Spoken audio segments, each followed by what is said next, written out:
আজকে এমন একটি সমাবেশে উপস্থিত হয়েছি, যেই সমাবেশের যে মানুষগুলো উপস্থিত রয়েছেন তারা আমার ২৪-এর অভ্যুত্থানের সহযোদ্ধা।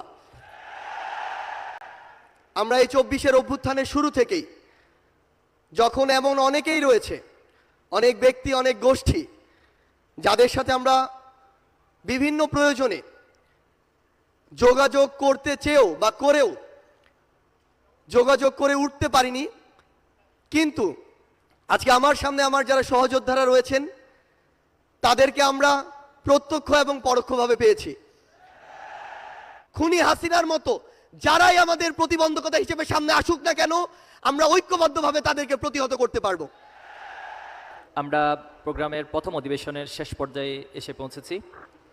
আমাদের মাঝে উপস্থিত হয়েছেন ফ্যাসিবাদ বিরোধী আন্দোলন, ফ্যাসিবাদের পতন আন্দোলনে অন্যতম সমন্বয়ক জনাব সার্জিস আলম। তিনি আমাদের উদ্দেশ্যে সালাম এবং একটু শুভেচ্ছা বিনিময় করবেন।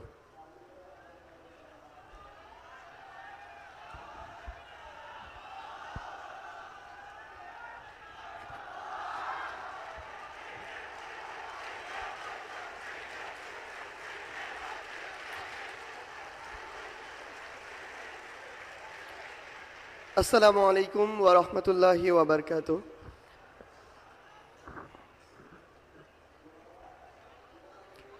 চব্বিশের অভ্যুত্থান পরবর্তী আজকে এমন একটি সমাবেশে উপস্থিত হয়েছি,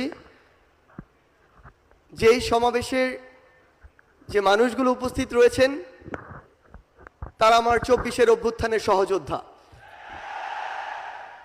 আমরা এই ২৪-এর অভ্যুত্থানের শুরু থেকেই, যখন এমন অনেকেই রয়েছে, অনেক ব্যক্তি, অনেক গোষ্ঠী, যাদের সাথে আমরা বিভিন্ন প্রয়োজনে যোগাযোগ করতে চেয়েও বা করেও যোগাযোগ করে উঠতে পারিনি, কিন্তু আজকে আমার সামনে আমার যারা সহযোদ্ধারা রয়েছেন তাদেরকে আমরা প্রত্যক্ষ এবং পরোক্ষভাবে পেয়েছি।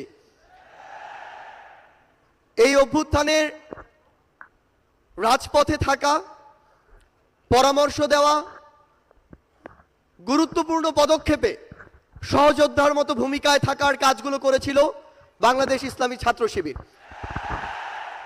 আমরা আমাদের জায়গা থেকে স্পষ্ট একটি জিনিস বলতে চাই, যে কেউ কোনোদিন কোনো সত্যকে চাপিয়ে রাখতে পারে না। সত্য প্রকাশিত হওয়া সময়ের শুধু অপেক্ষা। এই ফ্যাসিস্ট বিরোধী যে এক বিপ্লব, এই বিপ্লবে আমার সামনে উপস্থিত থাকা আমার সহযোদ্ধাদের বিপ্লবী সালাম। বিগত ১৬ বছরে খুনি শেখ হাসিনা যাকেই তার পটেনশিয়াল থ্রেট মনে করেছিল, তাকেই যেভাবে পেরেছে নানা উপাধি দিয়ে, নানা তকমা দিয়ে, ব্লেম গেম খেলা যেটি ছিল সেই খেলায় মেতে উঠেছিল।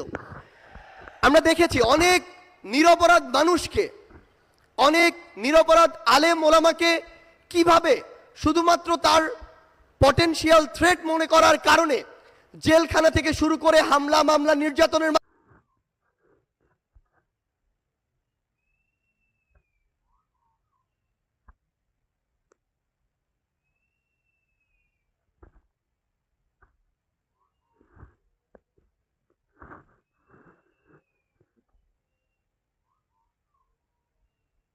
মাধ্যমে হত্যা করেছে। আমরা আমাদের জায়গা থেকে মনে করি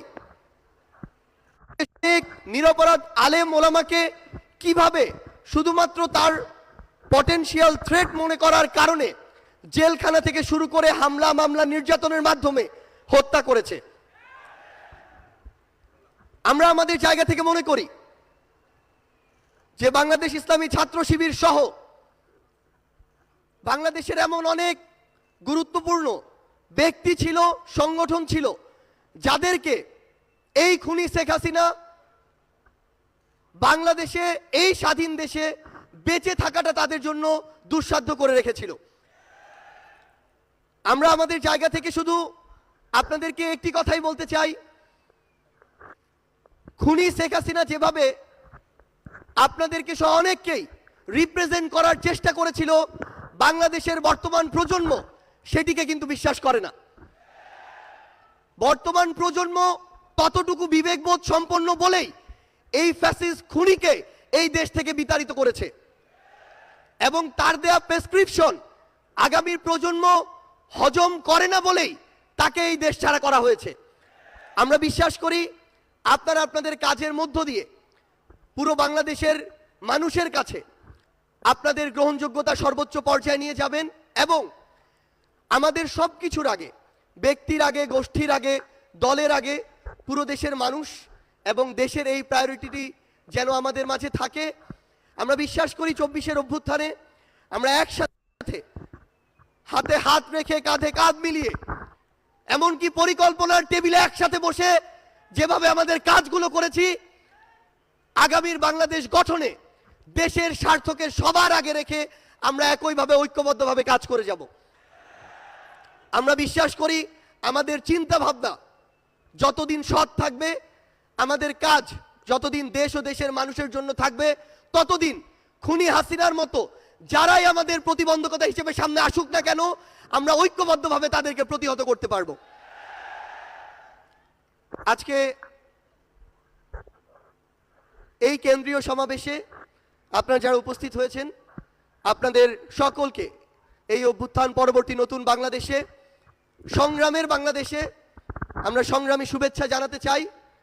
আপনাদের সাথে আমাদের আবারও দেখা হবে। যতক্ষণ আমাদের পথ সত্যের, যতক্ষণ আমাদের চিন্তা ভাবনা মানসিকতা ন্যায়ের, ততক্ষণ আপনাদের সাথে আমাদের আবারও দেখা হবে, হয় সংগ্রামের রাজপথে অথবা বিজয়। ধন্যবাদ সবাইকে। ইনকেলাব